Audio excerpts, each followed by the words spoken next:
Exactement. Monsieur Gomez Agou, bonsoir. Bonsoir, madame. Merci d'être là.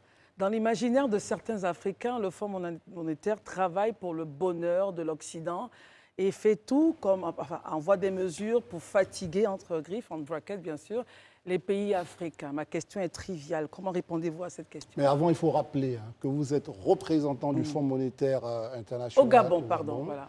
Et pour nos téléspectateurs, qui sachent que, évidemment, vous êtes une personnalité quand même très importante dans le dispositif du Fonds ici en Afrique. Et habilité à répondre à la question. Merci, je voudrais vous remercier de me recevoir sur votre plateau.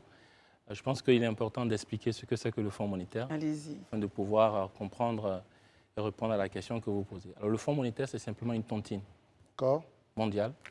Une tontine. Une tontine, c'est simplement une tontine où les participants à cette tontine sont 190. 190 pays. 190 pays. Très bien. Je pense qu'il y en a environ 192 dans le monde. Donc, c'est quasiment l'ensemble du monde. Ouais. Les pays se sont mis ensemble et chacun a apporté une partie de son argent pour constituer une caisse. La tontine, hein, oui. C'est qu'il y a une période bien précise. Hein. Oui. On se dit au bout d'un mois, tu prends, après c'est André, après c'est Daouda. Mais là, il y a une toute petite différence. Ah, très bien. Celui qui prend, c'est celui qui a les problèmes. Donc, tout le monde envoie l'argent. Et lorsque un des membres de la tontine a un problème, les membres se mettent ensemble, discutent, ce qu'on appelle un conseil d'administration du FMI, et on décide, en échange de mesures pour ne pas que le problème se répète, on décide d'apporter un soutien financier à l'un des membres qui a des problèmes. Et très souvent, c'est conditionné quand même à un certain nombre de choses, c'est ça? Parce que si vous avez un problème, il faut qu'on travaille avec vous pour s'assurer que le problème ne se répète pas. Donc, on s'entend avec les gouvernements pour comprendre d'où vient le problème. Donc, on pose un diagnostic. Et puis ensuite, qu'est-ce qu'il faut faire pour pouvoir résoudre le problème qui s'est posé. Et ensuite, généralement, nos programmes sont des programmes de 3 ans ou 4 ans. Donc, nous avons ce que nous appelons des revues. Donc, chaque 6 mois, il y a une évaluation des mesures qui doivent être mises en œuvre. Et ensuite, il y a des décaissements qui se font. Très bien. Sarah. Bonsoir. J'ai préparé une certaine liste de questions, mais on va aller droit à l'essentiel peut-être. Dans nos pays, nous sommes vulnérables. On est exposés au changement climatique et lié notamment à la pollution industrielle créée par les pays du Nord. Il y a la hausse des températures, les inondations, l'érosion côtière, etc. Tout ça, ça a un impact sur notre économie. Et tout ceci constitue des défis majeurs. Qu'est-ce que le FMI est disposé à faire pour aider justement nos pays à s'adapter à ces futurs changements, enfin ces changements qui ont déjà eu lieu, et sans forcément alourdir déjà notre niveau d'endettement? C'est une belle question que vous posez. D'abord, il faut dire que l'Afrique subsaharienne est le pays qui contribue le moins aux émissions de carbone. Donc, c'est ça. Ce n'est pas l'Afrique qui pollue fondamentalement le monde. Oui. Malheureusement, l'Afrique est le continent qui subit le plus les conséquences de cette pollution, de ces changements climatiques. Dans ce sens-là, le Fonds monétaire international a mis en place ce que nous avons appelé le Fonds de durabilité et de soutenabilité. C'est un fonds d'environ 42 milliards de dollars. Et ce fonds-là a pour objectif d'accompagner les pays en donnant des financements en échange d'un certain nombre de mesures pour que soit le pays devienne plus résilient au changement climatique, ou soit le pays puisse travailler à mettre en place un ensemble de mesures pour être moins polluant. Soyons concrets. Vous êtes au Gabon, vous êtes dans cette région. Quel est un programme, par exemple, dans le cadre donc, de ce programme de soutenabilité qui est mis en œuvre? Par exemple, aujourd'hui en Afrique, vous avez le Cameroun qui a bénéficié de ce programme. Vous avez la Côte d'Ivoire qui bientôt va en bénéficier. Je pense qu'il y a eu un communiqué de presse dessus. Vous avez le Bénin qui en a bénéficié. Vous avez le Rwanda. Effectivement, la liste des pays en Afrique subsaharienne est très longue. Et le fonds, 42 milliards, ce n'est pas très beaucoup pour l'ensemble des besoins. Très bien. Permettons peut-être... Juste pour rebondir très rapidement par rapport à cet emprunt, justement, donc c'est des emprunts que l'on fait à des taux concessionnels ou des taux en ligne sur ce que l'on trouve sur le marché? Parce que c'est aussi la question des taux qui est importante. Généralement, les taux du FMI sont de deux types. Vous avez des pays qu'on appelle des pays à revenus intermédiaires. Donc un pays comme le Gabon est un pays à revenus intermédiaires. Mais la plupart des pays d'Afrique subsaharienne sont des pays à faible revenu. Donc la Côte d'Ivoire, par exemple, ou le Bénin sont des pays à faible revenu. Généralement, lorsque le FMI prête à ces pays-là, c'est à des taux concessionnels. Un taux concessionnel, qu'est-ce que ça veut dire? Par exemple, aujourd'hui, compte tenu des différentes crises que les pays ont connues, aujourd'hui, les prêts du FMI sont quasiment à zéro, taux zéro, pour la plupart des pays qui empruntent actuellement. Très bien. Herman a une question pour vous. Moi, ma question est l'objectif premier du FMI, lorsqu'il traite à les pays africains, c'est soit la privatisation et qui accompagne le développement durable. vous me parlez, c'est vrai que... En quoi est-ce que la privatisation peut être une solution efficace pendant que nos pays ont besoin eux-mêmes d'avoir des institutions qui puissent travailler à produire la richesse? Je pense qu'il faut comprendre comment est-ce qu'on entame la discussion avec les pays. Le FMI, lorsqu'un pays... C'est comme quand vous et moi, nous avons des difficultés financières. Vous partez voir votre banquier, vous lui dites, je gagne 800 000 francs chaque mois, mes dépenses sont 1 200 000. Le banquier va vous dire, vous gagnez 800 000, vos dépenses sont 1 200 000, vous avez un gap de 400 000 chaque fin de mois. Mais vous allez voir, je vais vous aider, soyons plus concrets. Oui. Je suis un État, je suis propriétaire de la compagnie des eaux. Et la compagnie des eaux représente une dépense X justement dans mon mode de fonctionnement. Oui. Et donc, à ce moment-là, je vais voir le FMI. Qu'est-ce que le FMI peut me dire pour donner l'exemple? Exactement, mais si vous me laissez terminer, vous allez comprendre l'exemple. Okay. Donc, une fois que vous gagnez 800 000, vous avez 1,2 million, je vais vous demander quelle est la liste de vos dépenses. Nous, on peut vous donner 150 000. Donc, vous avez un résiduel de 250 000 qu'il vous faut trouver. Ouais. On va vous donner le choix. On vous dit, écoutez, vous êtes souverain, vous décidez, soit vous voulez augmenter les impôts ou vous voulez réduire vos dépenses. Maintenant, il faut décider quel type de dépenses on décide de réduire. Mais ça, c'est à la responsabilité de l'État. C'est ça. Mais pourquoi je voulais vous aider? Parce que ça fait... Excusez-moi, c'est très intellectuel pour les gens. Permettez-moi. C'est-à-dire qu'il faut qu'on comprenne. L'État de Côte d'Ivoire ou l'État du Gabon, jusqu'au cœur des années 90, était lui-même responsable ou du moins propriétaire de sa compagnie d'électricité ou de l'eau. Tout à fait. Sauf que ce que vous êtes en train de nous expliquer, c'est que quand on lui demande de faire une restructuration, quitte à lui de choisir de se désengager de la production de l'eau ou d'augmenter les impôts pour pouvoir régler les déficits de la société de l'eau. C'est un choix. Est-ce que c'est ça qu'on a bien compris? Daouda? Non, moi ça va. Marius? Alors, en face de vous, si je ne pose pas cette question, je ne dormirai pas ce soir. S'il vous plaît, posez-la alors. Mon pays, la Côte d'Ivoire, a été reconnu comme un pays pauvre très endetté. On a donc été soumis à une initiative PPTE qui nous a permis d'atteindre le point d'achèvement. À l'époque, nous étions très moins endettés, en dessous de 10 000 milliards. Aujourd'hui, nous sommes à plus de 20 000 milliards, nous dit-on, de dettes extérieures.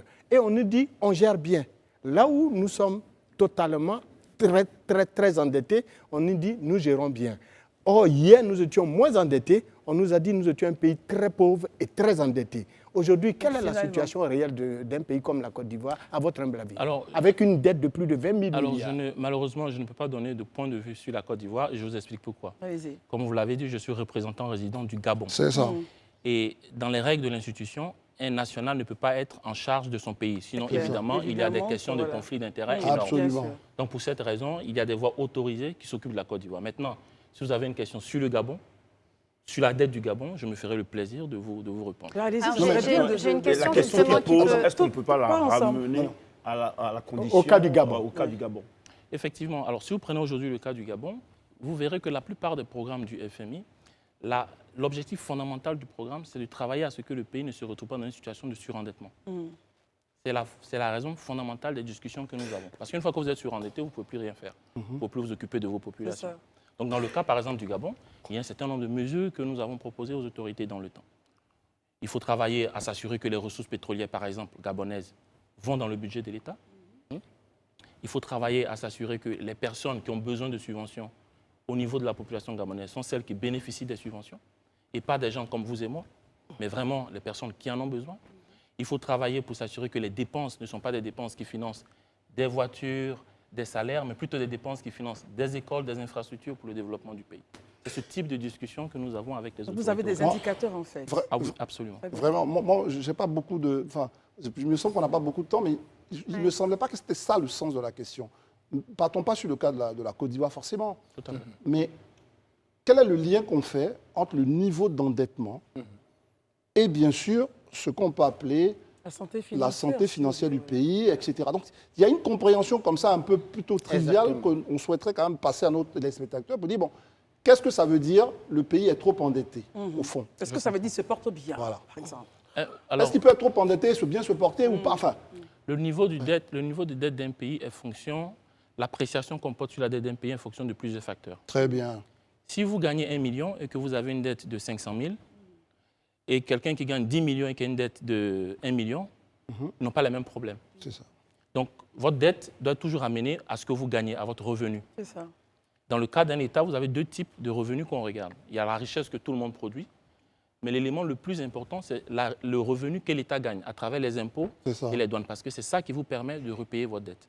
Donc, il faut travailler à s'assurer que vous ne vous endettez pas dans une mesure où vos impôts et vos douanes sont consacrés exclusivement au remboursement de la dette. Parce qu'après, vous ne pouvez plus vous occuper des populations. Oui, peut-être une question liée, peut-être un peu plus technique, mais liée à celle de Marius. Donc, vous disiez tout à l'heure que les taux appliqués par le FMI sont des taux dits concessionnels, donc assez proches de zéro. Pour les pays à faible revenu. Pour les pays à faible revenu. Et ensuite, vous avez les taux d'intérêt dits DST. Si je ne me trompe pas, c'est les droits de tirage supérieurs. Les droits de tirage spéciaux. D'accord. Et ceux-là, ce sont des taux qui sont appliqués aux pays en développement ou un revenu intermédiaire? Alors, vous posez la question sur les DTS. Alors, comme je disais, il y a le taux des pays à faible revenu. Donc, là, c'est généralement très proche de zéro. Et puis, il y a le taux appliqué aux pays à revenu intermédiaire ou les pays développés. Voilà. Est-ce que ces taux restent compétitifs par rapport à ceux favorables? Nos taux sont toujours inférieurs aux taux que le pays obtiendrait s'il partait sur le marché pour prendre un prêt auprès d'une banque ou d'un investisseur. Ou d'une émission obligataire. Absolument. D'accord. Parce qu'on a encore deux minutes. Il y a une question. Deux dernières questions. Quels sont les gros débiteurs du FMI et à quelle position sont classés le Gabon et peut-être la Côte d'Ivoire? Alors, la dette du Gabon vis-à-vis du FMI, c'est environ 1 milliard de dollars. Mais la dette totale du Gabon, c'est 13 milliards de dollars. Donc, ça représente moins de 10%. La dette que le Gabon a vis-à-vis du FMI, c'est moins de 10% de la dette totale du pays. Et c'est le cas pour la plupart des pays. Ce qui est intéressant, puisqu'on parle de dette, et puis notre très cher ami a parlé de PPTE, est-ce que dans PPTE, ce qui est plus important, donc est-ce que ce n'est pas pays pauvre plutôt que très endetté? Je ne sais pas si vous comprenez ce que je veux dire. Finalement, ce n'est pas le fait d'être trop ou très endetté, mais c'est le fait d'être pauvre, de ne pas pouvoir rembourser sa dette. L'initiative était de pouvoir s'assurer que les pays n'ont pas à faire un choix entre développer et s'occuper des besoins de la population et repayer les dettes. C'est pour cette raison qu'il y a eu l'idée de réduire la dette de ces pays dans l'initiative PPTE à laquelle vous faites mention. Et aujourd'hui, il y a une autre initiative similaire. Après la période de Covid et la guerre en Ukraine, il y a des pays africains qui sont en difficulté. C'est ça. Donc ces pays-là aujourd'hui sont en train de bénéficier de ce qu'on appelle le cadre commun G20, qui est aussi une initiative de réduction de la dette. Il y a par exemple des pays comme le Ghana, l'Éthiopie, le Tchad, qui sont en train de bénéficier de ces initiatives-là. Et on parlait à l'époque aussi d'éliminer tout simplement certaines dettes. Est-ce que c'est quelque chose, un sujet qui est encore d'actualité? C'est la première question. Et la dernière, c'est, on a entendu il n'y a pas très longtemps, je pense que c'est le président Ouattara, qui demandait une réforme à ce que les taux soient capés. Si les taux sont compétitifs, pourquoi est-ce qu'on demanderait à ce que les taux appliqués par le FMI aient un plafond, en fait? Dans quel contexte? Alors, je pense que sur la question de la réduction de la dette, l'initiative est en cours. Cela s'appelle le cadre commun G20. Et comme je disais, il y a des pays déjà qui en bénéficient. L'Éthiopie, le Ghana, le Tchad ont déjà bénéficié. Réduction, mais pas élimination.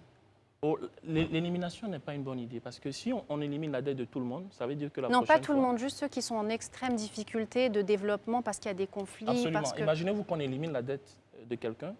Ça signifie que la personne aura l'incitation la prochaine fois de se comporter de façon irresponsable en espérant. Donc ça crée ce qu'on appelle en économie un hasard moral. Donc ce n'est pas une bonne idée. Il faut réduire la dette pour que les personnes puissent s'occuper des populations. Alors dites-moi, c'est vrai que quand on parle du FMI, on parle de santé financière. Mais pour terminer, est-ce que le FMI justement a un regard sur la santé politique des États? Et qu'est-ce qui déterminerait à ce que le FMI continue sa collaboration avec un État ou non? Le FMI travaille avec tous les régimes du monde. Notre rôle est de s'assurer que les États... la façon dont ils sont arrivés au pouvoir. Ceci n'est pas de notre ressort. Notre ressort, c'est du moment où vous avez une autorité légalement établie au sein d'un État qui représente cet État. Notre rôle est de travailler avec cet État pour prendre soin des besoins des populations. Nous sommes focalisés sur les besoins des populations. Alors, pour terminer, vraiment, globalement, on peut être optimiste pour l'Afrique, non? Globalement. Globalement, l'Afrique a connu deux chocs importants. La pandémie, la guerre en Ukraine. Cela a affaibli les économies, a rendu l'argent beaucoup plus cher aujourd'hui. Aujourd'hui, il y a graduellement une reprise de la croissance, mais notre appel aux autorités, c'est deux choses. La première chose, c'est qu'il faut rester prudent parce qu'on peut se retrouver face à de nouveaux chocs qu'on n'avait pas anticipés.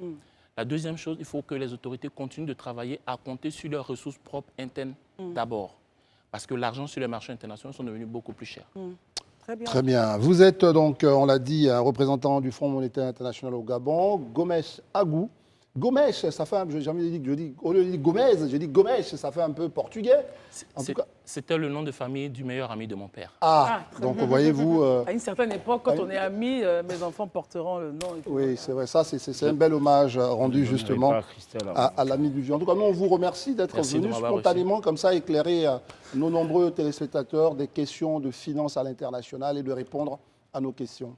Très bien. Restez avec nous, nous allons recevoir Pluchere Igbali et avec elle, on va essayer de décrypter un peu les mesures du gouvernement, surtout concernant les déguerpis et sa réaction vis-à-vis de la vidéo verbalisation.